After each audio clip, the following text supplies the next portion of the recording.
Então vamos lá. Imagino que vocês tenham acompanhado, se não acompanharam semana passada, eu estou brigando com o YouTube porque por algum motivo ele não quer me deixar botar o vídeo.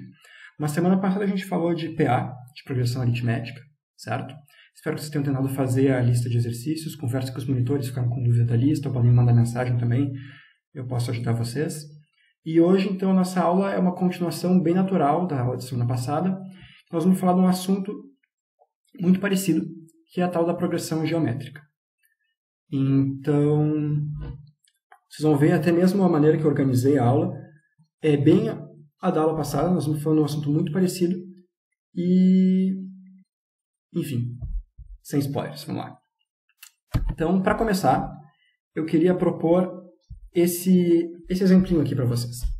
Vocês pegam uma folha de papel, tanto faz o tamanho dela, estou interessado na espessura, certo? Então, uma folha de papel normal, pelo que eu vi na internet, tem aproximadamente 0,075 milímetros de espessura.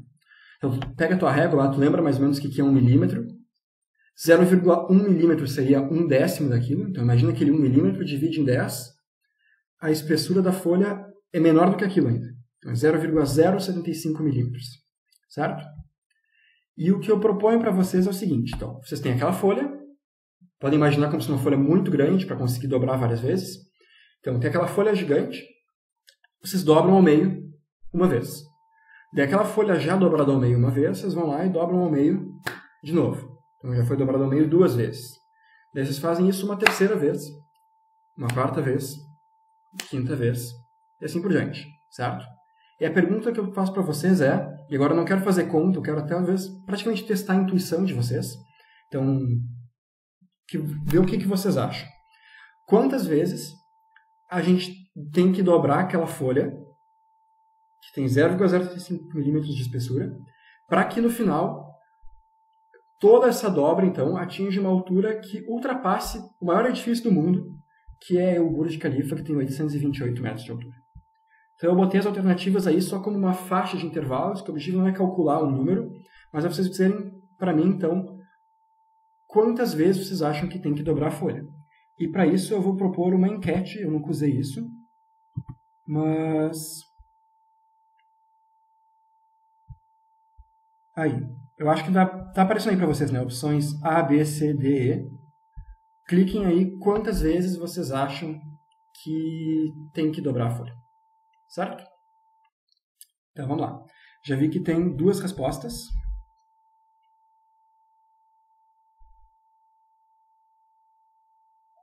Três, 4 respostas.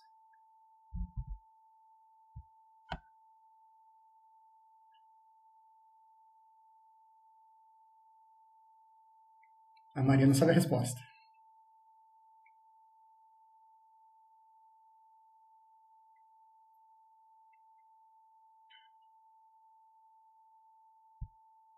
Mas já foram 6 dos 9 aí que estão assistindo. Tentem todo mundo votar. De novo, não é um teste, é só para a gente brincar com a intuição disso. Certo? Faltam 2 aí. Só mais um.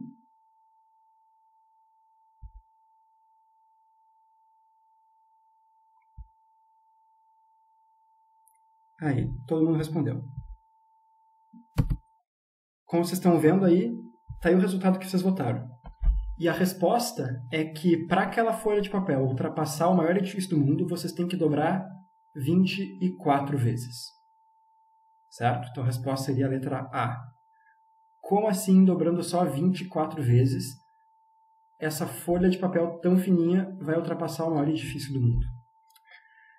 O motivo disso ser tão contraintuitivo é que a gente está acostumado a pensar com uma lógica que é muito linear, ou com a lógica da PA, certo?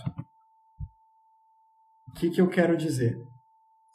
A gente olha e pensa, bom, 0,075 milímetros, e eu tenho que fazer isso dobrar até chegar nos 828 metros. Deixa eu pegar aqui e vou começar a anotar para a gente discutir isso. Olha só. Vamos imaginar primeiro, então, eu tenho minha folha que tem originalmente 0,075 milímetros. Então, 0,075 0,75, certo? Da primeira vez que eu dobrar, o que vai acontecer? A espessura da minha folha dobrada, então, vai multiplicar por 2, certo? Então, de 0,075 milímetros, eu vou chegar em 0,15 milímetros, certo? Acho que dá para ler aí. Primeira vez, fui lá, dobrei a folha ao meio. Em vez de agora ter só 0,075, tem 0,15. No momento que tu for lá e dobrar ela ao meio de novo, agora, em vez de ter, então, uma camada empilhada em cima da outra, tu vai estar dobrando isso, que já são 2, então vai ficar com 4 camadinhas empilhadas. Consegue visualizar? Então, a espessura vai multiplicar por 2 de novo, certo? E agora, essa nossa folha dobrada 2 vezes vai ficar com 0,3 milímetros de espessura, certo? E a gente vai repetir esse processo várias vezes, vou botar 3 pontinhos assim, até que finalmente a gente chega na espessura de pelo menos 828 metros, ou como a gente está pensando em milímetros aqui, né? 828 mil milímetros, ou algo assim. Vou botar aqui algo maior que 828 mil milímetros. A pergunta justamente é quantas vezes a gente tem que fazer isso. Lembra que cada etapa corresponde a multiplicar por 2, certo? Então o que eu vou propor para vocês, para ver se isso faz sentido, é o seguinte. Deixa eu pegar uma outra cor aqui. Imagina que a gente fosse passar direto aqui do 0,075 para o 828 mil. Por quanto a gente tem que multiplicar o 0,075 para chegar nesse 828 mil aqui? Então, eu vou pegar aqui, porque eu não estou com o número anotado. Vou pegar minha calculadora do celular e dar uma roubadinha. Se a gente faz 828 mil dividido por 0,075, isso aqui dá, então, 11 milhões e 40 mil. Certo? Assim. 11 milhões e 40 mil. Então, a minha espessura tem que ser multiplicada por 11 milhões e 40 mil vezes para chegar na altura do prédio. Como que a resposta não é tipo F ou G, né? Algo maior ainda do que 1 milhão? Porque cada etapa que a gente faz, a gente não está adicionando 0,075 na espessura. A gente pensa que vai demorar muitas vezes porque a gente pensa como se fosse uma PA. Ou seja, nosso raciocínio seria, uma etapa eu boto 0,075 milímetros. Mais uma etapa eu boto mais 0,075 milímetros. Mas não é isso que está acontecendo. Quando a gente faz a primeira dobra, a gente está adicionando, sim, 0,075 milímetros. No momento que a gente faz a segunda dobra, a gente agora está adicionando, vou escrever aqui, mais 0,15 milímetros, certo? Porque agora a gente está dobrando uma folha que já está dobrada ao meio. Quando a gente faz a terceira dobra, a gente está adicionando 0,30 milímetros. Então percebe que cada vez o quanto a espessura aumenta, né, o quanto os milímetros são adicionados, está aumentando. O que se mantém constante que a gente está fazendo a cada etapa não é uma soma, mas é uma multiplicação. E multiplicações crescem muito mais rápido do que somas. Então, a pergunta que a gente tem que se fazer é quantas multiplicações por 2 eu tenho que fazer para obter um número pelo menos maior do que 11 milhões e 40 mil. Então, só para pegar minha calculadora aqui, eu falei para você, se eu não me engano, é 24 a resposta exata. Por quê? Porque se eu pegar minha calculadora e fizer aqui 2 elevado a 23, ó, eu vou anotar aqui de outra cor, 2 elevado a 23 é igual a, mais ou menos, tá? Vou dar um aproximado, 8 milhões e 400 mil. 8 milhões e 400 mil é esse número cheio de zero aqui. Perdoem os números feios. Então, se a gente fizer 23 dobras, a gente vai estar multiplicando a espessura por 2 23 vezes. Ou seja, a gente vai estar multiplicando a espessura por 2 na 23 que é multiplicar por 8.400.000, mais ou menos. Percebe que se a gente multiplicar por 8.400.000, a gente não chega ainda nesse número. Para chegar nele, a gente tem que multiplicar por, 11 milhões. Mas, então, se a gente fizer uma 24ª dobra, a gente vai estar multiplicando a espessura por 2 na 24. E isso aí daí já é, 17 milhões. 17 milhões. Vou escrever mi aqui para poupar um tempo. Certo? Então, quando a gente faz nossa 24ª dobra, a gente multiplicou nossa espessura por 17 milhões e, portanto, a gente obteve uma espessura, uma altura lá da nossa pilha de folhas dobradas maior do que o maior prédio do mundo. Percebe, então, como essa espessura cresce rápido. Isso é muito diferente do que a gente discutiu semana passada. Então, semana passada a gente estava falando de PA, de progressão aritmética, que é uma sequência de números tais que, para ir do número para o próximo, a gente tem que sempre somar o mesmo valor. E daí aquilo cresce num ritmo bem constante, certo? Está crescendo sempre no mesmo ritmo, porque seria como se eu estivesse empilhando folhas. Boto uma folha, boto mais uma folha, boto mais uma folha, boto mais uma folha. Se eu vou sempre empilhando folhas, a cada etapa, a cada nova folha que eu empilho, a minha espessura eu estou adicionando um número constante. Cada etapa eu estou adicionando 0,075 na minha espessura. Mas agora que a gente está dobrando a folha ao meio, cada vez a espessura total então é multiplicada por 2 e esse crescimento é muito mais rápido do que o da PA. Esse crescimento é o que a gente chama então de uma progressão geométrica. No caso especificamente, essa sequência de números em que a gente obtém o próximo a partir do anterior pela multiplicação sempre do mesmo valor, é o que a gente chama de uma progressão geométrica. E progressões geométricas têm essa característica, então, de que elas podem crescer muito rápido. Vocês devem ter ouvido falar no termo crescimento exponencial, né? Falando, por exemplo, que numa pandemia, agora que a gente está vivendo, o número de contaminados cresce exponencialmente. A gente fala de crescimento exponencial justamente porque o número da etapa está aqui no expoente, certo?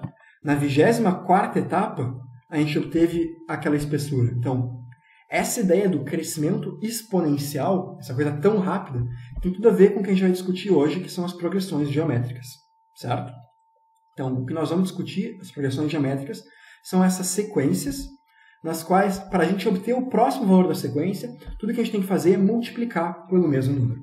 Tranquilo? Então, espero que vocês tenham conseguido entender a lógica desse exemplo. É bem contraintuitivo, mas justamente porque esse crescimento de estar sempre multiplicando por um valor é tão rápido, que foge um pouco da nossa intuição mesmo. Mas a ideia é essa. Dobrando a folha, cada vez a gente está adicionando uma espessura ainda vez maior. Percebe que quando a espessura estiver em, sei lá, 600 metros, por exemplo, uma dobra vai ser suficiente para adicionar mais 600 metros de pilha de papel. Vocês veem quão grande é o salto? Quão grande o salto se torna quando a gente chega no fim ali? O quanto a gente adiciona de espessura para passar da 23ª para a 24ª dobra é muito maior do que a gente adiciona de espessura quando a gente está indo da primeira para a segunda dobra, por exemplo. Beleza? Então, esse é o fenômeno que a gente vai estar estudando hoje, a progressão geométrica. Agora vamos lá. Vocês têm alguma dúvida disso?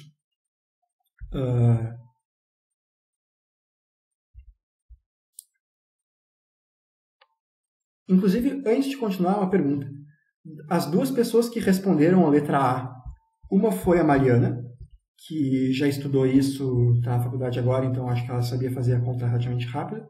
Agora, quem foi a outra pessoa que respondeu? Eu não vi mais, mas se essa pessoa quisesse manifestar, foi um chute, porque achou que era uma pegadinha, então ia ser contraintuitivo, ou qual foi a lógica que tu fez? Deixa eu ver se alguém responde. Enquanto isso, também, se alguém tiver dúvidas, toma uma água aí, enquanto eu espero alguma manifestação de vocês.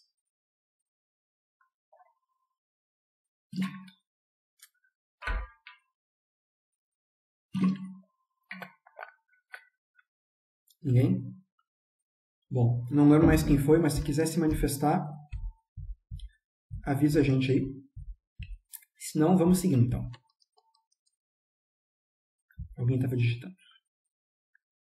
Se perdeu. Desculpa, o que eu te perdi agora? Me fala.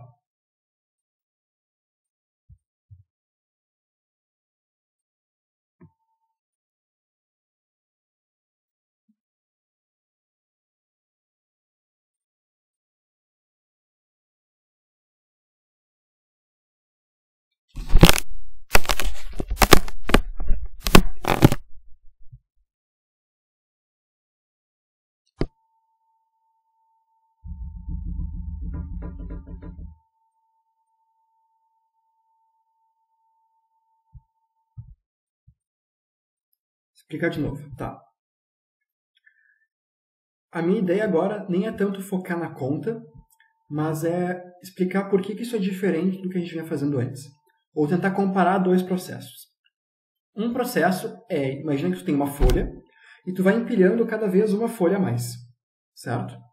Então, tem uma folha, daí bota uma segunda folha por cima, daí bota uma terceira folha por cima, daí bota uma quarta folha por cima e assim por diante. O que acontece com a altura dessa pilha? Como é que essa altura evolui?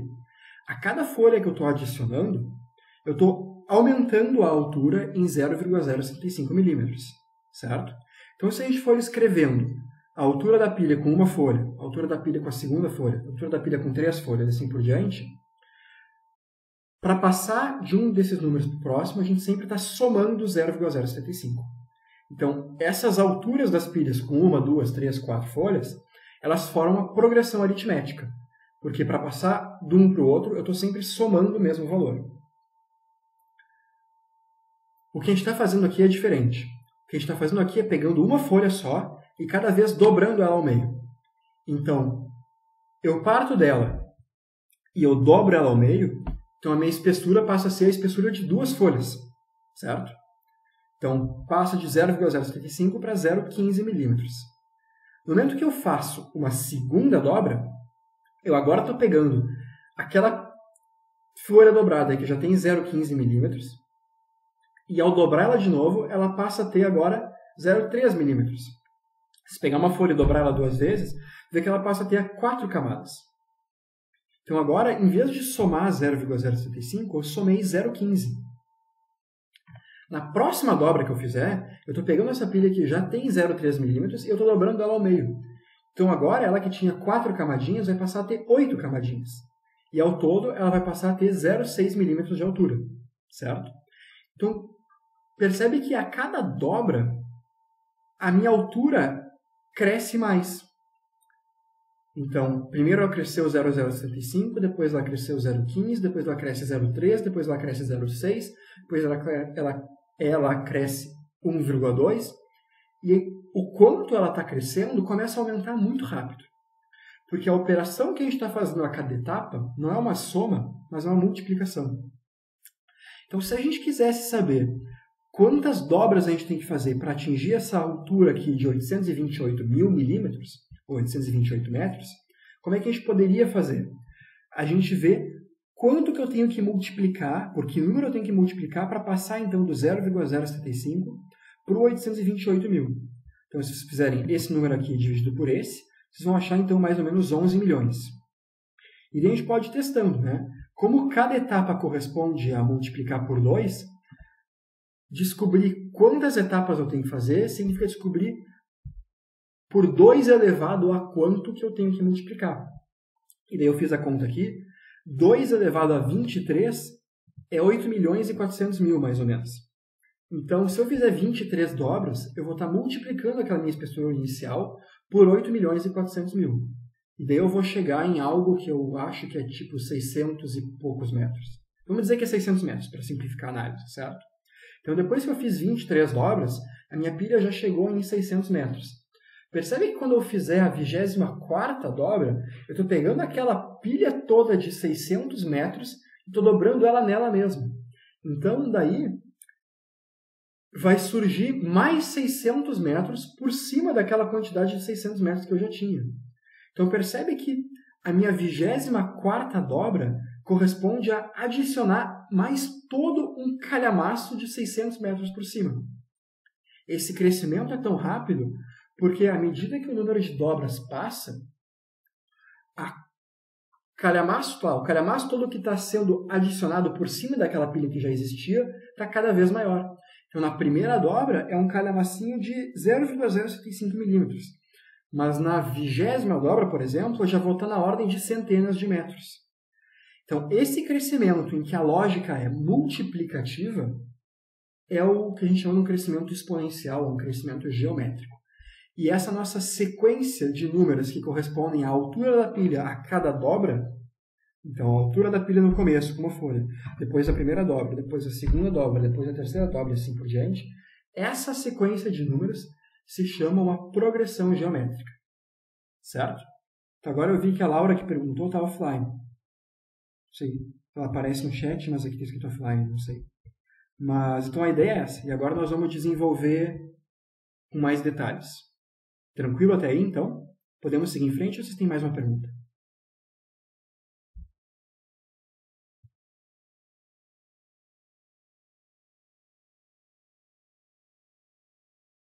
Ah, certo. Então, mesmo que saia e volte, aquele offline não desaparece. Tranquilo. Estou vendo que a Laura está digitando agora.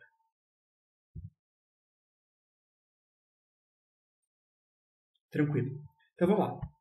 Isso foi um exemplo introdutório. Vamos tentar desenvolver, então, o que é a progressão geométrica. Então, essa é a pergunta. O que é uma progressão geométrica? Então, se a gente for definir, a definição precisa é uma progressão tal que o quociente entre dois termos consecutivos é constante. O que eu quero dizer com isso? Se tu pega aqui uma progressão geométrica, por exemplo, essa nossa aqui, tu pega um desses valores e tu divide pelo anterior, ou seja, o quociente é divisão, certo? É um nome bonito para divisão. Se tu pega o 0,15 e tu divide pelo 0,075, tu vai obter 2. Se tu pega o 0,3 e tu divide pelo 0,15, tu vai obter 2 também. Dizer que o quociente entre dois termos consecutivos é constante está basicamente dizendo que para passar de um número para o próximo, tu tem que sempre multiplicar pelo mesmo valor. Ou seja, vamos olhar essa progressão aqui, essa sequência 1, 2, 4, 8, 16, 32. Percebe que a lógica nessa sequência é que a passagem de um número para o próximo sempre é multiplicar por 2. Certo? 2 para o 4 a gente multiplica por 2, do 4 para o 8 a gente multiplica por 2 e assim por diante. Então essa aqui é uma PG, uma progressão geométrica de razão 2, certo? Então, o que a gente chama da razão de uma PG é esse número aqui, que corresponde ao valor pelo qual a gente tem que multiplicar cada termo para obter o termo seguinte. Então, a gente pode dizer aqui que essa sequência que está escrita, isso aqui é uma PG de razão 2, certo? Vou pegar outra cor aqui. Vamos olhar essa segunda sequência. Percebe que a lógica para a gente ir de um valor para o próximo é sempre de dividir por 3, certo? Mas, olha, a gente está falando aqui sempre de multiplicação, porque, afinal, divisão e multiplicação é a mesma coisa, no fundo. O que eu quero dizer que é a mesma coisa? Que dividir por 3 é a mesma coisa que multiplicar por 1/3. Certo? Então, percebe que a lógica dessa nossa sequência aqui é que para ir de um termo para o próximo, eu estou sempre multiplicando por 1/3. Do 9 para o 3, eu estou multiplicando por 1/3. Do 3 para o 1, eu estou multiplicando por 1/3. E assim por diante. Né? Então, eu estou dividindo por 3, ou eu estou multiplicando por 1/3. O que significa que essa minha sequência aqui, ela é uma PG de razão 1/3. E olha essa outra aqui embaixo. Outra cor agora. Percebe que essa sequência aqui é 1 menos 1, 1 menos 1, 1 menos 1. Ela não está nem crescendo como essa minha primeira e nem decrescendo como essa minha segunda. Mas, independente disso, a lógica para ir de um termo para o outro é sempre multiplicar por menos 1. Percebe que do 1 para o menos 1 eu multiplico por menos 1. Do menos 1 para o 1 eu multiplico por menos 1 de novo. Daí do 1 para o menos 1 eu multiplico por menos 1 de novo. E assim por diante, certo? Então, essa é a minha terceira aqui. Essa é a minha terceira sequência. Ela é uma PG de razão menos 1. Certo? Quando a gente falou de PA, vocês lembram que quando a gente falava de PA, então a lógica é que para ir de um número para o próximo, a gente sempre somava uma constante, a gente sempre somava um valor, certo? Esse valor que a gente somava é o que a gente chamava de razão da PA. Aqui a gente vai usar a mesma palavra, mas a operação é diferente. Então, quando a gente está falando de PA, a gente está sempre somando o mesmo valor para ir de um termo para o próximo. E esse valor que a gente está somando é a razão da PA. Aqui, quando a gente está falando de PG, a gente está sempre multiplicando por um mesmo valor. E esse valor pelo qual a gente está multiplicando, a gente também chama de razão. Certo? Então, a razão... Peraí, alguém falou. Deixa eu ver.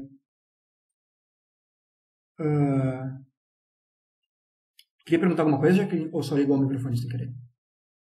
Não, foi porque eu vou perguntar ali e acho que você não estava no chat. Não consegui te ouvir direito. Não sei se tua pergunta é se a razão é menos 1. Pode repetir? Foi porque o Luan fez uma pergunta e eu acho que você não estava vendo o chat, então foi para sinalizar mesmo. Ah, isso. É que para escrever eu tenho que botar a tela cheia e eu não vejo. Então, agora eu estou vendo aí o chat. A Jaqueline perguntou razão menos 1, então é isso aí mesmo, a terceira é a razão menos 1. E o Luan perguntou se a razão poderia ser 3. Não. Se eu dissesse que a razão é 3, quer dizer que de um para o próximo... Professor, você desligou o seu microfone. Estão me ouvindo agora, né? Tá. Sim. Tá, desculpa aí. Cliquei sem querer. Então, o Luan perguntou se na segunda PG a razão poderia ser 3. Não.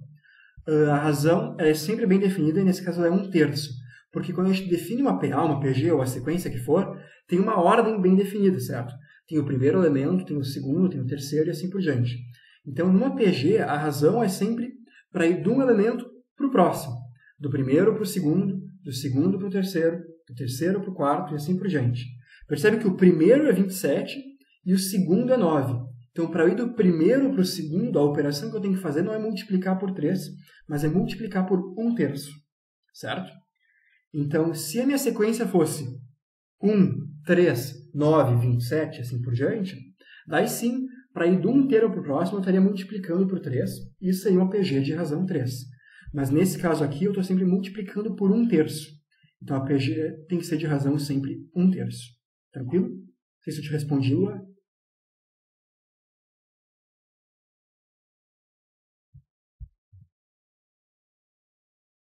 Entendeu? Beleza.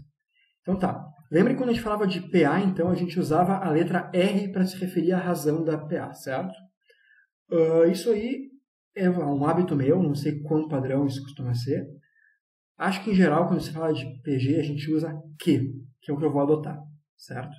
Então, nós vamos chamar a razão da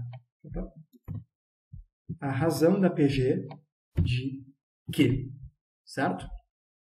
Então, vamos seguindo. Vamos, então, determinar o termo geral de uma PG. Ou seja, qual é a fórmula que a gente tem que ter para calcular o valor do enésimo termo dessa sequência, sabendo, então, o primeiro e sabendo a razão. O que eu quero dizer com isso? Imagine, então, que a gente tem essa PG aqui, e como a gente fez com PA, então, nós vamos chamar os termos de A1, A2, A3, A4, A5 e assim por diante, certo? Então, A1 é o primeiro termo, A2 é o segundo e assim por diante. E isso aqui é uma PG, então a lógica é, para obter o próximo termo, o que eu tenho que fazer é multiplicar pela minha razão, que eu estou chamando de Q. Então, para obter o A2, eu pego o A1 e eu multiplico por Q, certo? Então, aproveitando aqui, eu já poderia fazer o seguinte. Vou pegar minha caneta. Se eu sei o A1, certo? E eu sei a razão, eu sou capaz de calcular todos os termos, porque basta eu ir multiplicando por Q o número de vezes que precisar. Então, por exemplo, se eu quiser calcular quem é o A2, tudo que eu preciso fazer é pegar o A1 e multiplicar por Q. Certo? Agora, no momento que eu já sei o A2, eu posso calcular o A3. Tá? Deixa eu tirar a vibração do meu celular para parar de fazer barulho. Pronto. Então, se eu quiser calcular o A3, tudo que eu preciso fazer é pegar o meu A2 e multiplicar pela razão, certo? Então, eu pego o meu A2 e eu multiplico pela razão. Mas percebe que o meu A2 ele já é o A1 multiplicado pela razão. Então, em vez de pensar que eu parto do A2 e eu multiplico por Q, eu posso pensar que eu parto do A1 e eu multiplico por Q 2 vezes, certo? Então, pegando outra cor, isso quer dizer que eu poderia pensar que para calcular o meu A3, tudo que eu preciso fazer é pegar o meu A1 e multiplicar por Q 2 vezes, ou seja, multiplicar por Q ao quadrado. E assim por diante, certo? Se eu quiser calcular, por exemplo, vou pegar uma outra cor aqui, o A6, tudo que eu preciso saber é quantas vezes eu tenho que multiplicar aqui. Ou seja, quantos saltos eu tenho que dar aqui entre o A1 e o A6. Então, aqui, o 1, 2, 3, 4, 5 saltos, certo? Eu tenho que dar 5 desses pulinhos para ir do A1 até o A6. Como cada pulinho corresponde a multiplicar por Q, isso significa que se eu quiser calcular o meu A6, certo? Meu A6, tudo que eu preciso fazer é partir do A1 e multiplicar pela minha razão 5 vezes. Então, o meu A6 é o meu A1, que multiplica Q elevado à quinta potência. Certo? Então, essa lógica aqui eu posso definir para um AN genérico. Ou seja, imagina que esse N aqui, então, é uma variável que corresponde a um índice qualquer. N pode ser 2, pode ser 8, pode ser 1 milhão, tanto faz. Mas se eu quiser calcular o valor do AN, tudo que eu tenho que fazer é partir do A1 e multiplicar por Q várias vezes. Quantas vezes? O número de saltos que eu tenho que dar para, partindo do A1, chegar no AN. E percebe que o número de saltos que eu tenho que dar é justamente N menos 1. Certo? Para ir do 1 para o 2, eu tenho que dar um salto. Para ir do 1 para o 6, eu tenho que dar 5 saltos. Para ir do 1 para o N, em que N é um número qualquer, eu tenho, portanto, que dar N menos 1 saltos. E essa formulinha aqui, vou tentar marcar em volta, essa formulinha aqui é a que a gente chama da fórmula do termo geral da PG. Como eu falei para vocês em PA, o objetivo não é vocês decorarem essa fórmula. AN é igual a 1 vezes Q elevado a N menos 1. Porque, na verdade, se vocês entenderem o que a gente está fazendo, a fórmula é, digamos, uma consequência.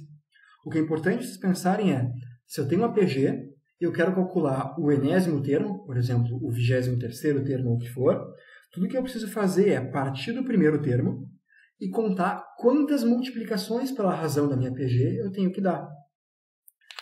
Se eu estou indo do 1 para o 23º, por exemplo, eu tenho que fazer 22 multiplicações. Se eu estou indo do 1 para o 8, eu tenho que fazer 7 multiplicações. Ou, em geral, se eu estou indo do 1 para o n, eu tenho que fazer n menos 1 multiplicações.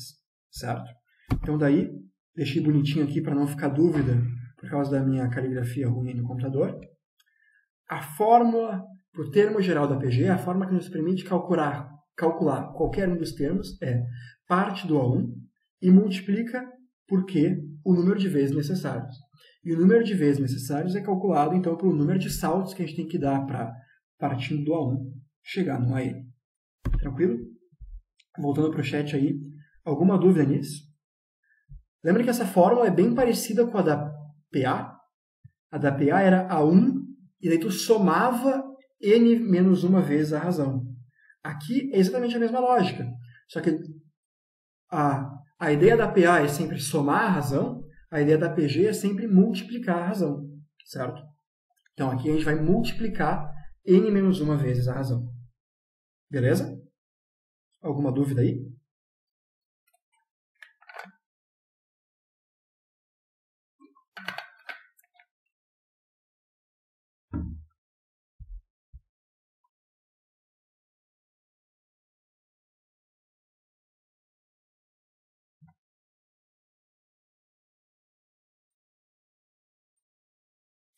Sabe explicar por que do n menos 1? Sei. Vamos lá. O n menos 1 é o número de saltos que eu tenho que dar. Percebe que eu estou partindo sempre do primeiro elemento da sequência e eu quero chegar em um elemento qualquer. Se eu quiser chegar no elemento 2, né, o segundo termo aqui, eu tenho que fazer uma multiplicação, certo? Se eu quero chegar no elemento 3, eu tenho que fazer 2 multiplicações. Se eu quero chegar no elemento 6, como eu vi aqui, eu tenho que fazer 5 multiplicações. Percebe que o número de multiplicações que eu tenho que fazer é sempre o número do termo que eu quero chegar menos 1. Da onde que vem esse menos 1? Vem justamente que para eu ir do 1 para o 6, eu tenho que fazer 6 menos 1 saltos. Certo? Eu tenho que fazer 5 saltos. Então, repetindo essa ideia, se eu parto do 1 e eu quero chegar no 6, eu tenho que fazer 5 saltos. Se eu parto do 1 e quero chegar no 8, eu tenho que fazer 7 saltos. O número de saltos que eu tenho que fazer é sempre 1 menos o número do elemento onde eu quero chegar.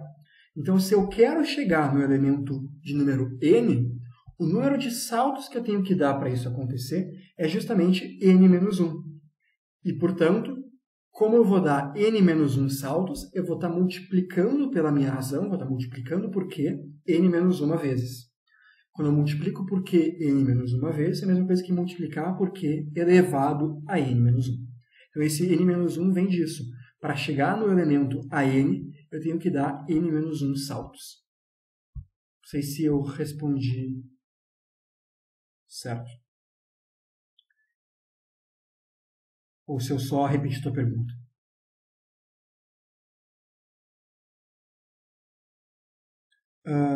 Jaqueline, minha dúvida é se dá para fazer o caminho inverso. Dá para fazer o caminho inverso. Por caminho inverso, eu imagino que tu está dizendo, se eu conheço o AN e quero calcular o A1, o que eu faria? Se essa é a pergunta, a resposta seria o AN, aliás, o A1 pode ser calculado a partir do AN, fazendo AN que multiplica Q na 1 menos N.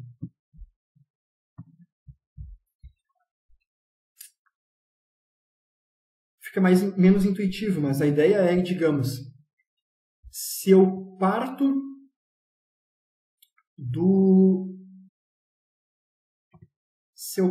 A8 e eu quero chegar no A1, eu tenho que dar 7 saltos, mas na direção contrária, certo? Então, se do A7 para o A8 eu estou multiplicando por quê? Do A8 para o A7, eu estou dividindo por quê? Certo? Então, se eu quiser calcular o A1 a partir do A8, eu tenho que dividir por quê 7 vezes. Mas dividir por quê é a mesma coisa que multiplicar por quê na menos 1. Então, isso aqui é a mesma coisa que multiplicar por quê na menos 1. Certo? Então, se eu vou do A8 para o A7, eu multiplico por Q na menos 1. Se eu vou do A7 para o A6, eu multiplico por Q na menos 1 de novo. Então, à medida que quando eu vou do A8 para o A1, eu estou multiplicando por Q na menos 7. Fez sentido?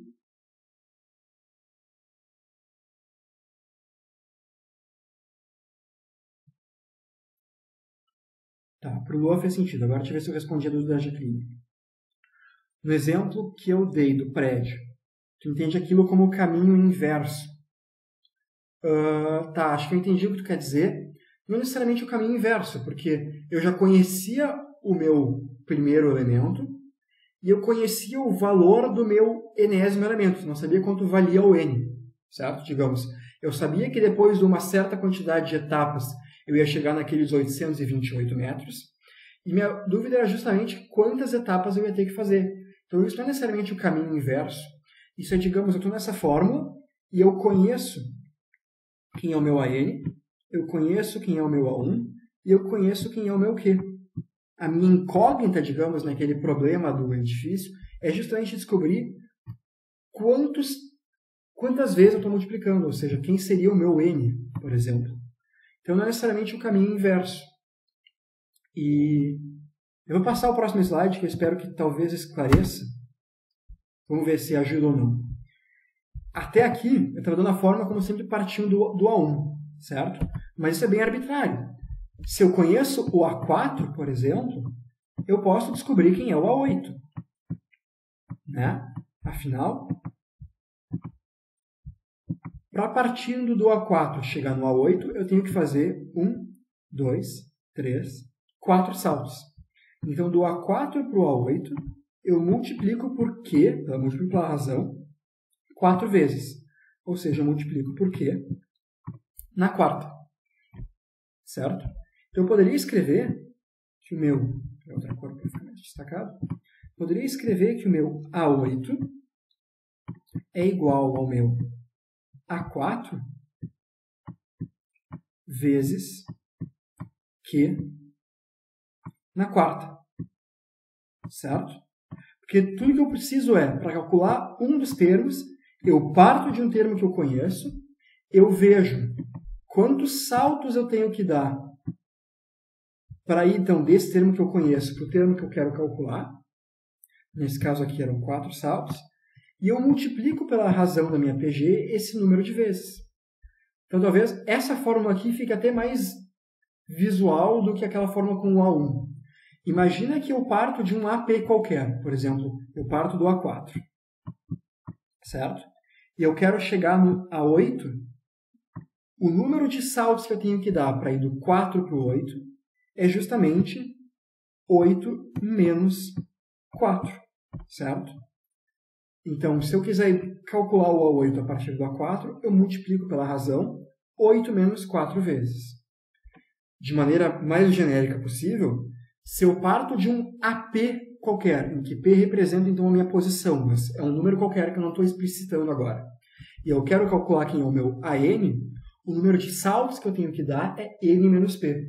Portanto, eu tenho que multiplicar pela minha razão N menos P vezes, e, portanto, eu tenho que multiplicar por Q, então, pela minha razão, elevado a N menos P. Tranquilo? E esse meu N não precisa necessariamente ser maior do que o meu P. Poderia fazer, vou pegar uma outra cor aqui, eu poderia fazer que eu quero calcular o A4 a partir do A8. E daí eu faria que o A4 é igual ao A8, que multiplica pela razão 4 elevado a 4 menos 8. Certo? Ou seja, eu vou estar multiplicando aqui por Q na menos 4. O que é equivalente, vou pegar outra cor, o que é equivalente a multiplicar por 1 sobre Q na 4. Lembram? A gente nem tinha começado a pandemia, a gente estava nas aulas presenciais e a gente falou de exponenciação. E que um número então elevado a menos 4 é a mesma coisa que 1 dividido por ele elevado a 4. Lembram disso? O menos no expoente representa uma inversão. Então, essa fórmula aqui, ela vale independente de quem é o meu N e quem é o meu P. Eu posso ir do 4 para o 8, mas eu posso ir do 8 para o 4 também. Tudo que eu preciso fazer é justamente ver quantas vezes eu tenho que multiplicar, quantos saltos eu tenho que dar. E se o salto é no sentido contrário, em vez de estar multiplicando por Q, eu estou dividindo por Q. Ou, em outras palavras, eu estou multiplicando por Q na menos 1. Confundi vocês ou deu para entender?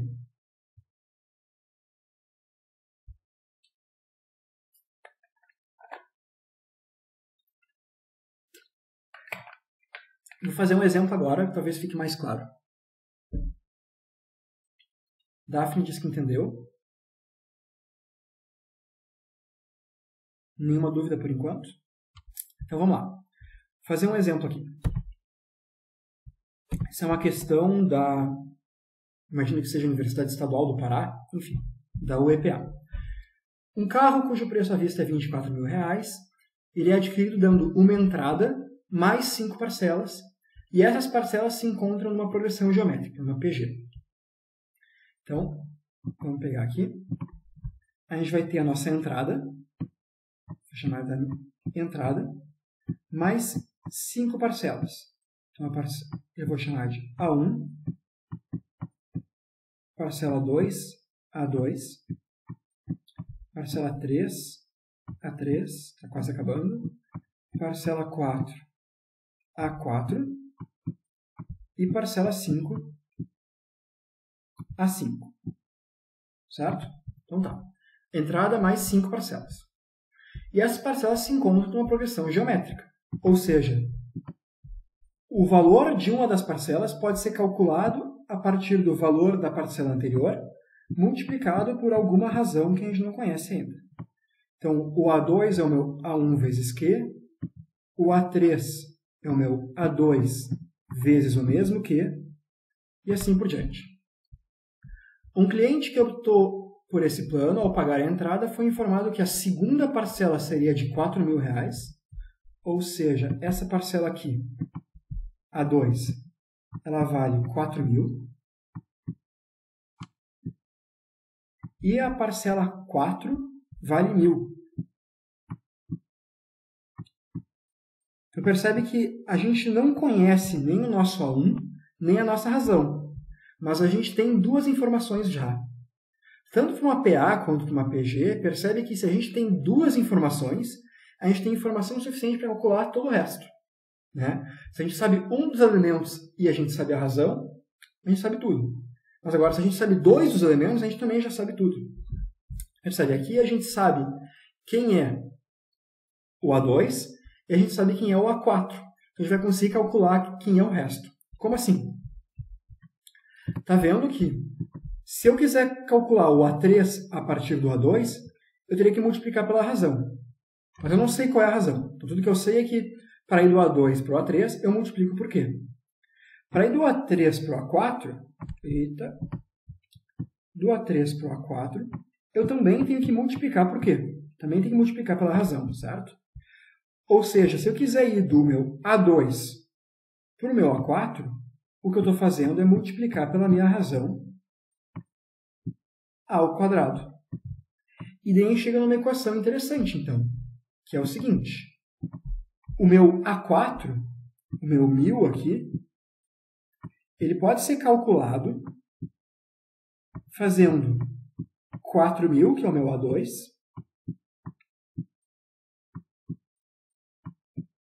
vezes o meu Q ao quadrado, certo? Vezes a minha razão ao quadrado. E daí aqui, então, a gente chega numa equação em que a gente só tem uma incógnita, certo? A gente chega numa equação em que a nossa única variável que a gente não conhece é o Q. E daí a gente pode resolver ela. Se a gente passar esse 4.000 que está multiplicando para lá dividindo, a gente vai descobrir que Q ao quadrado é igual a 1/4. Certo? E daí, se Q ao quadrado é 1/4, a gente descobre que a nossa razão é 1/2. Aqui vale a pena fazer um parênteses. Se a gente olha para isso aqui, Q ao quadrado igual a 1/4, fora do contexto, isso aqui é uma equação de segundo grau, que a gente sabe que tem que ter, portanto, duas soluções, certo? Então, assim como Q igual a 1/2 é uma solução, a princípio Q igual a menos 1/2 também seria uma solução. Certo? Q igual a menos 1/2, aliás, também seria uma solução. Mas se a minha razão fosse um número negativo, eu estaria dizendo então que o meu A3 ele vale menos 1/2 vezes 4.000, ou seja, ele valeria menos 2.000. No contexto do problema, não faz sentido a minha terceira parcela ser de menos 2.000 reais. Certo? Então não faz sentido eu pensar numa PG de razão negativa. Por isso que eu sei que essa minha razão tem que ser um número positivo, e, portanto, o único número positivo que satisfaz Q ao quadrado igual a 1/4 é 1/2. Certo? Então, agora que eu calculei que a minha razão vale 1/2, eu sou capaz de calcular quanto vale todos os meus elementos da PG. Ó, se cada parcela é metade da anterior, então minha parcela 3 é 2.000, certo? A minha parcela 5 é parte do 1.000 e multiplica por 1/2, ou seja, 500. E quanto vale a minha parcela 1? A minha parcela 1 eu obtenho da parcela 2, agora dividindo por quê? Certo? Com outras palavras, qual é o número que eu tenho que ter aqui, quem é o meu A1, para que quando eu multiplicar por 1/2 eu obtenho 4.000? Ora, é 8.000.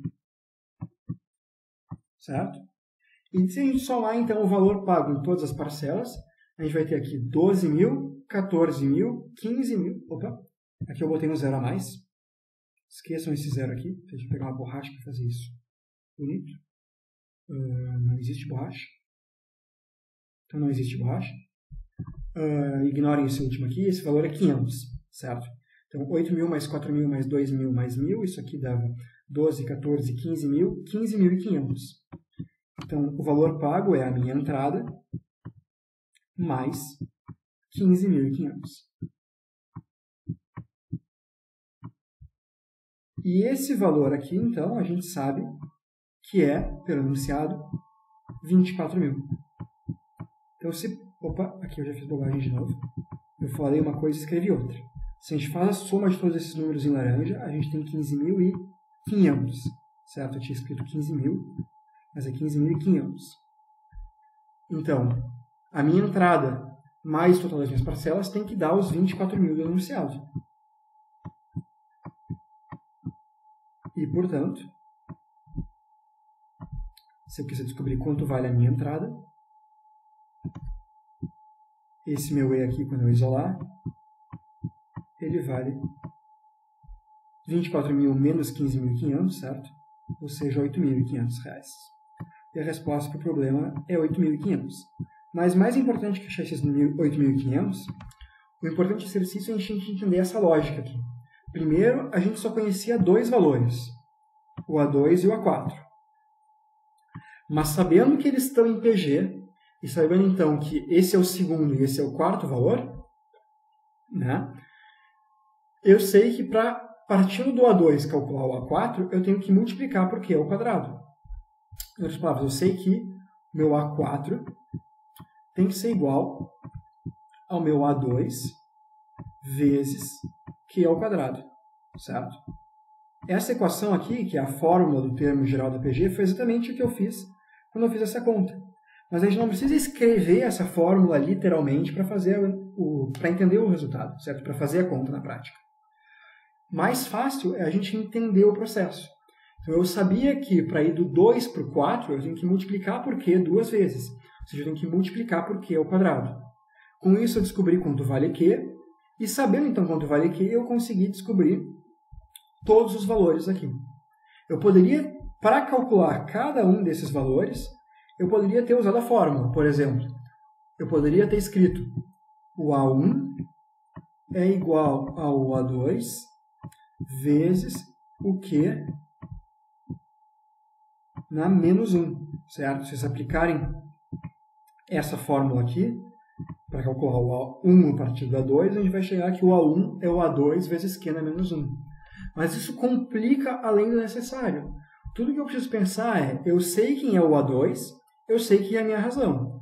Ora, então, se partindo do A1 e multiplicando por 1/2 eu chego em 4.000, eu sei que esse meu A1 tem que ser 8.000, certo? Deu para entender, então, como a gente calculou tanto a razão quanto esses valores? Mas isso daí não está considerando juros, etc. Não está considerando que tu colocou juros nesse parcelamento. Você nunca fala isso. Deu para entender, então, que como resolveu isso? Fez sentido, então, como a gente achou que a razão era 1/2, como a gente calculou todos os termos, então, dessa PG?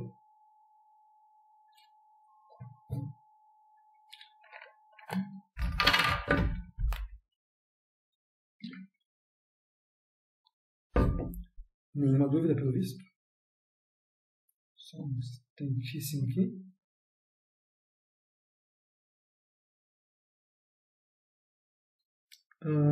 Deu para entender. Então tá. Tu tinha feito ao contrário. Como assim?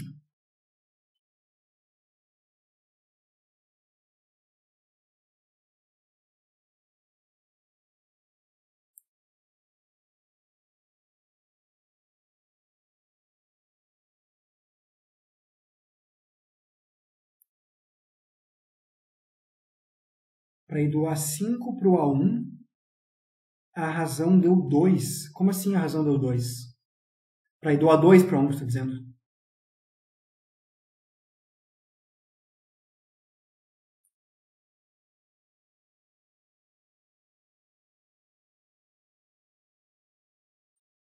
Tá, vou ligar o microfone. Me pareceu mais intuitivo fazer do A4 para A2.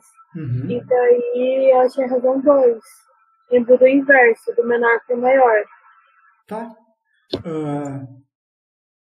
Quando a gente fala, tecnicamente, a razão é 1/2, né? A gente está dizendo que a gente definiu a nossa sequência nessa ordem. A1 é a primeira parcela, A2 é a segunda parcela, A3 é a terceira e assim por diante. Então, se a gente quiser ser, digamos, chato nisso, em termos dessa PG que a gente definiu, a razão é 1/2. Não tem nenhum problema em pensar o contrário.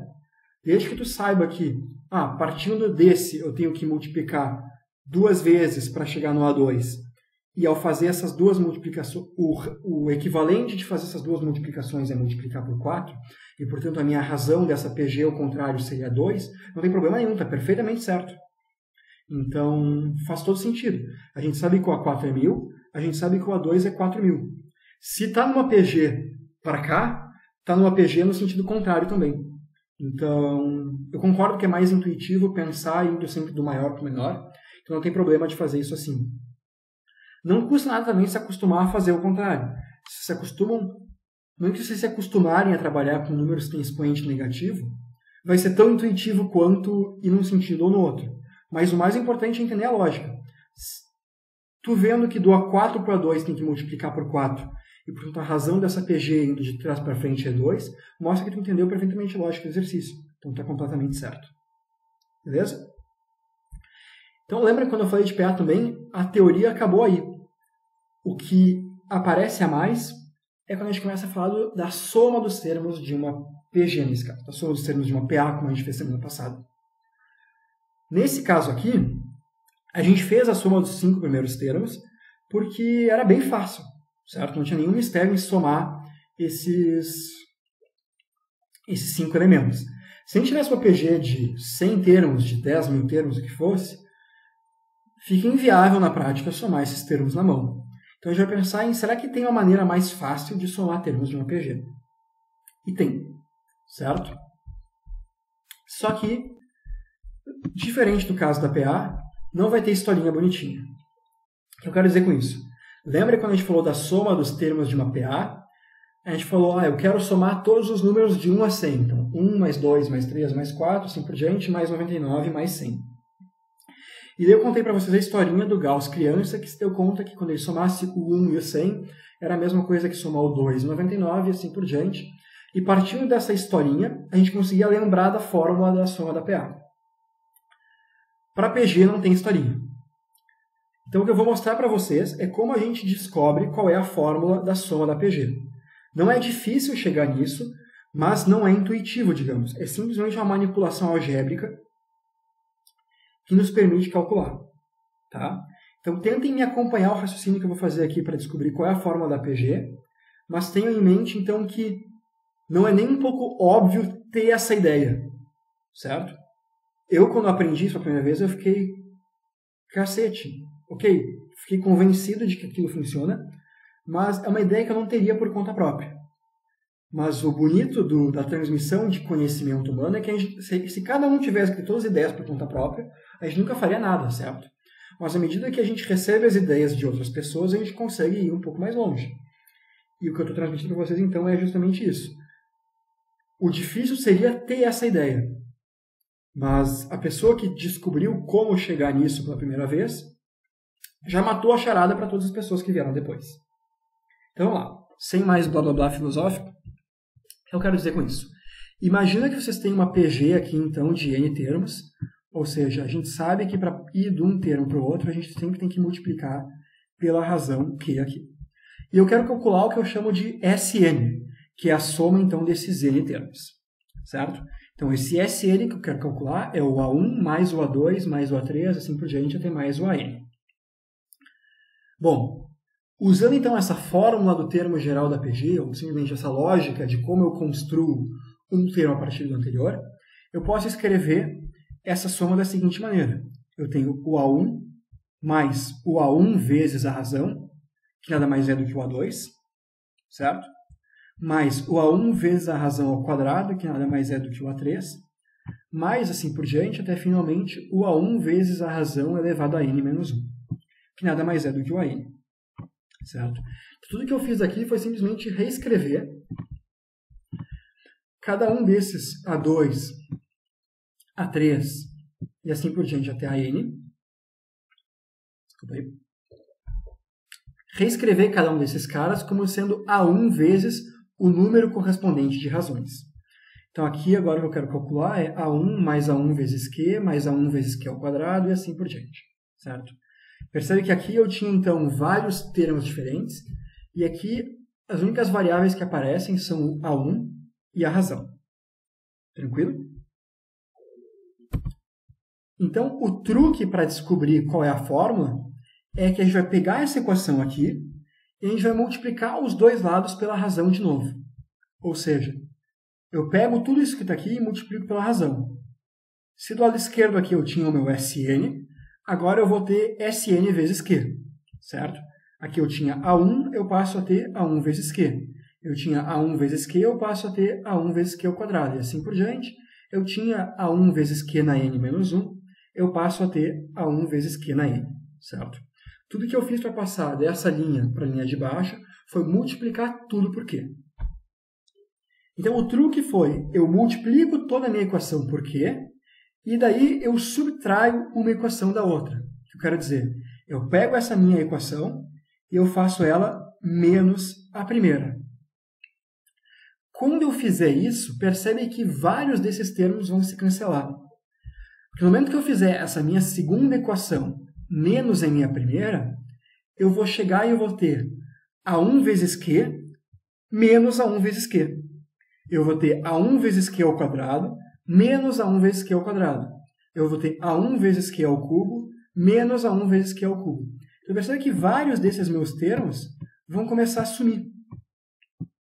De novo, isso aqui é completamente uma manipulação algébrica, digamos, completamente técnica, mas eu só quero que vocês acompanhem que cada uma dessas etapas faz sentido e que vocês vejam como isso vai nos fazer chegar numa fórmula. Então, isso aqui, esse Sn é o que eu quero calcular, A1 mais A1 vezes Q e assim por diante. Eu pego, eu multiplico toda essa equação por Q, chego nessa minha segunda equação aqui, e agora eu faço a segunda equação menos a primeira. E quando eu faço isso, vários desses termos se cancelam. Percebe que o único termo que não tem um correspondente na segunda equação aqui é esse A1 aqui, né?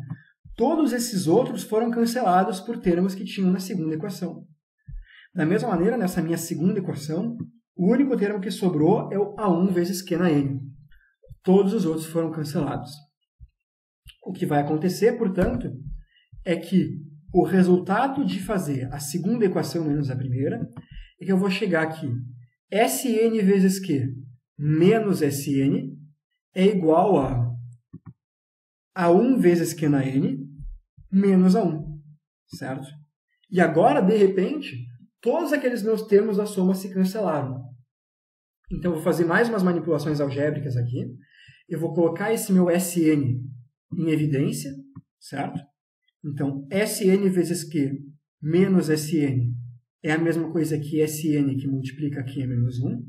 E da mesma maneira aqui, eu vou colocar esse meu A1 em evidência.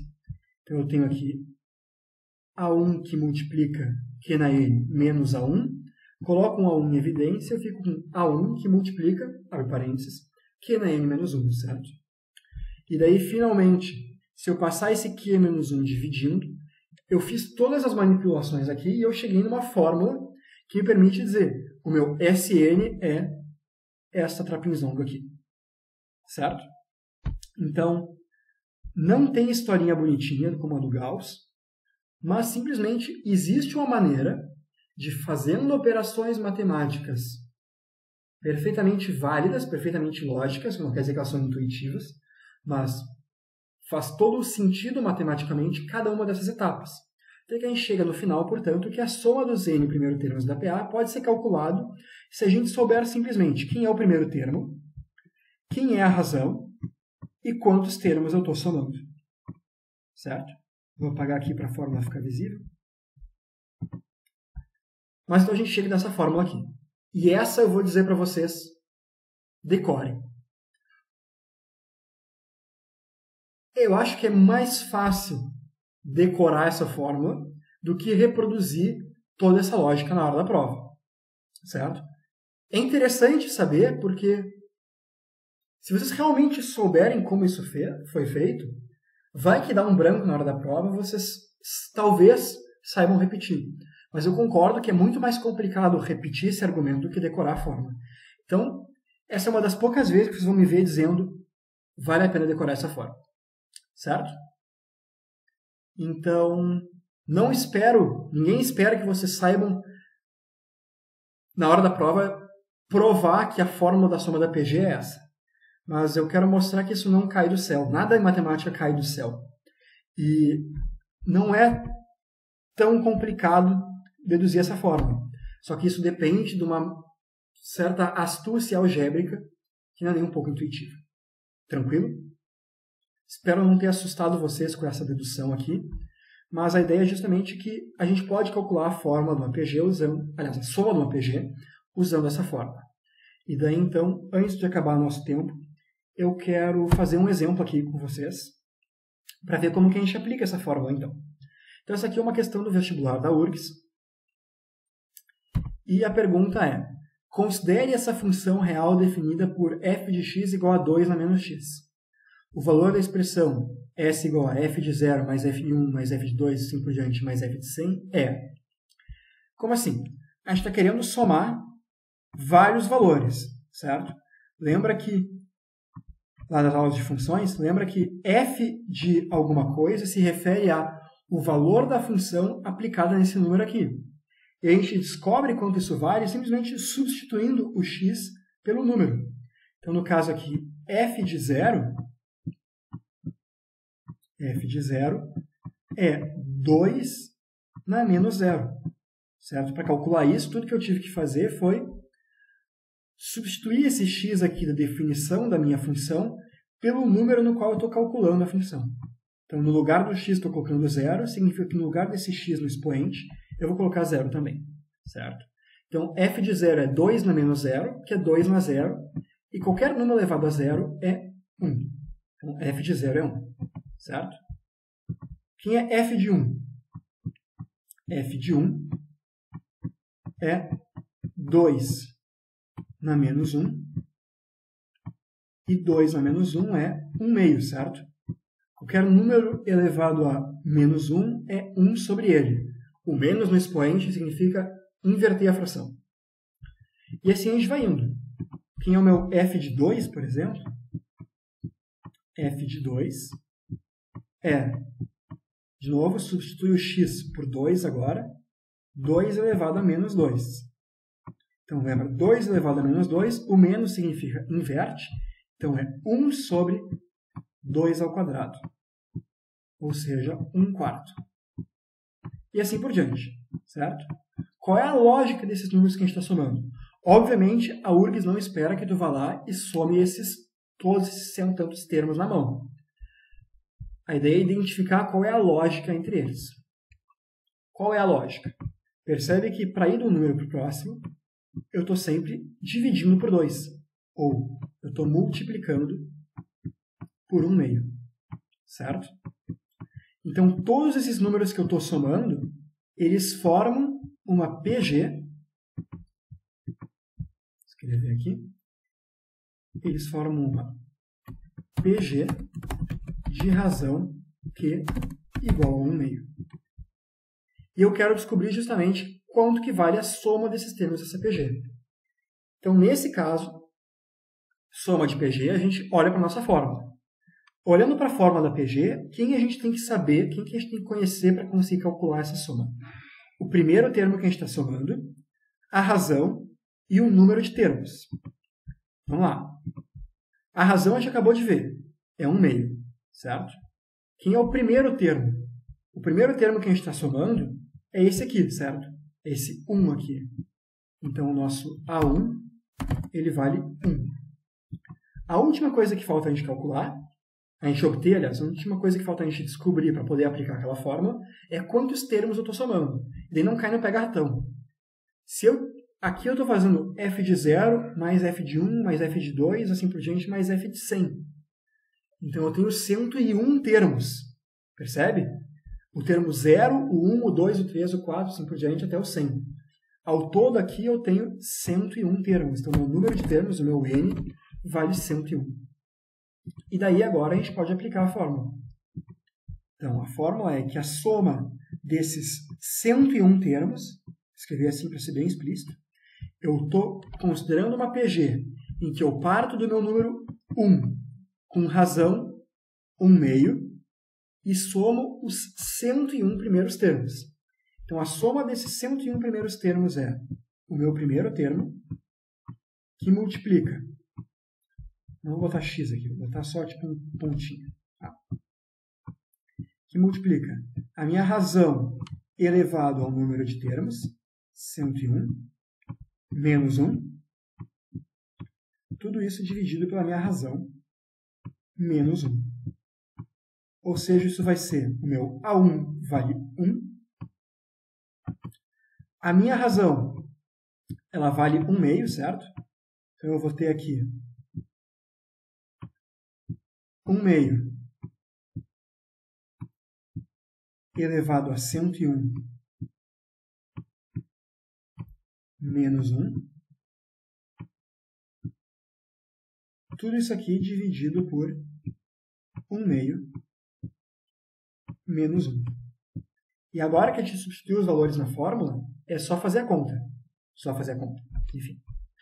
1 meio menos 1, vamos por partes. 1 meio menos 1 aqui, isso aqui é menos 1 meio. Certo? Então eu estou pegando esse meu numerador aqui e eu estou dividindo por menos 1 meio. Dividir por menos 1 meio é a mesma coisa que multiplicar por menos 2. Certo? Então essa minha soma aqui é esse meu cara aqui do numerador vezes menos 2. Ou seja, é menos 2 que multiplica 1 meio elevado a 101, vocês vão concordar comigo, é a mesma coisa que 2 elevado a menos 101. Certo? Isso é justamente a definição de 2 elevado a menos 101. 2 elevado a menos 101 é 1 sobre 2 na 101. Certo? Então isso aqui vai nos permitir eliminar aquela fração. Então isso aqui é 2 na menos 101, certo? Menos 1. De novo, substituí os valores, cheguei nessa equação aqui, vi que eu estava dividindo por menos 1 meio, que é a mesma coisa que está multiplicando por menos 2. Então, multiplico isso aqui por cima, eu tenho 1 vezes menos 2, fica menos 2. E esse meu termo aqui entre colchetes que eu coloquei, 1 meio elevado a 101, é a mesma coisa que 2 elevado a menos 101, porque justamente isso que significa elevar um expoente negativo. Significa inverter a fração, que é a base. Certo? E daí agora é só fazer a multiplicação. Quanto que é 2 vezes 2 na menos 101?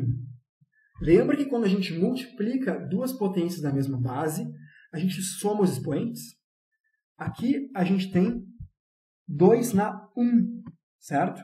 Então 2 na 1 vezes 2 na menos 101, tudo que eu tenho que fazer é somar os expoentes. Vou fazer 1 menos 101, certo? Então se eu fizer 2 vezes 2 na menos 101, eu vou ter 2 na menos 100. Esse menos 100 é justamente a soma dos expoentes. Eu vou deixar aquele meu menos parado ali fora por enquanto e vou pensar simplesmente que eu estou fazendo essa multiplicação aqui por 2.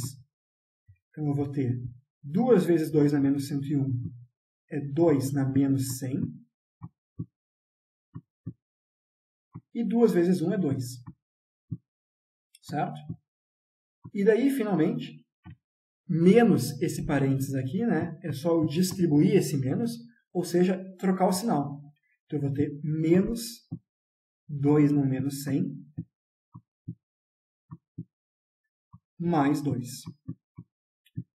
E isso aqui é a minha resposta, deixa eu ver, 2 menos 2 na menos 100, aqui. Letra E. Certo? O Luan não entendeu por que 101. Esse N aqui na fórmula da soma da PG é o número de termos que eu estou somando. Certo? Percebe que se eu ignoro esse f de 0 por enquanto. Se eu estivesse somando f de 1 mais f de 2 mais f de 3, eu estou somando justamente 100 termos. Né? O termo 1, o termo 2, o termo 3 e o termo 100. Então, se eu considerar do f de 1 até o f de 100, eu tenho 100 termos. Só que eu estou somando também o f de 0. Então, ao todo, eu tenho 101 termos. Certo? Outra maneira de ver isso. Se eu quiser somar o f de 0 mais o f de 1, se eu parar aqui, se eu paro no f de 1, eu tenho 2 termos. Se eu paro no f de 2, eu tenho 3 termos. Se eu paro no f de 3, eu tenho 4 termos. Se eu paro no f de 100, quanto que eu tenho? 101 termos, certo? Ficou claro isso?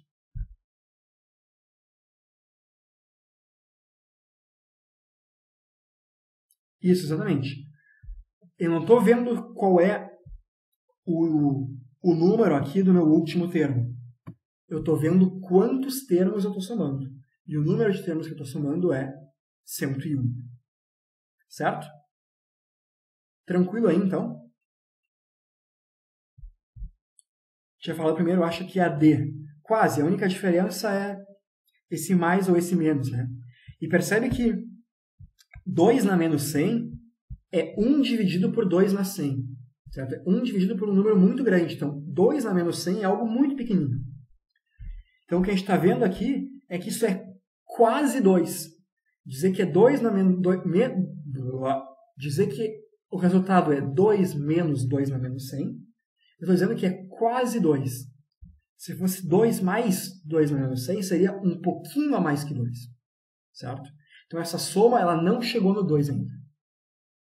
Tranquilo? Mais alguma dúvida disso aí?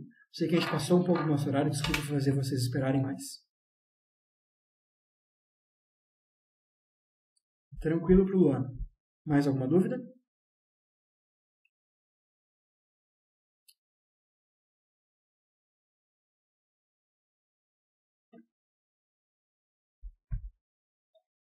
Tranquilo também. Então é isso aí, gente. Semana que vem a gente vai continuar falando de PG. Tem mais uma coisinha para a gente discutir. E nós vamos fazer mais exercícios, certo? Então eu vou de novo preparar uma listinha para vocês. Fica a mensagem de façam a lista de PA, façam essa lista de PG, tirem as dúvidas comigo ou com os monitores, com quem for, e podem vir com dúvidas para a aula também, certo? Nos vemos semana que vem, então, com mais PG. Muito obrigado pela companhia, desculpa a demora, boa noite, até mais.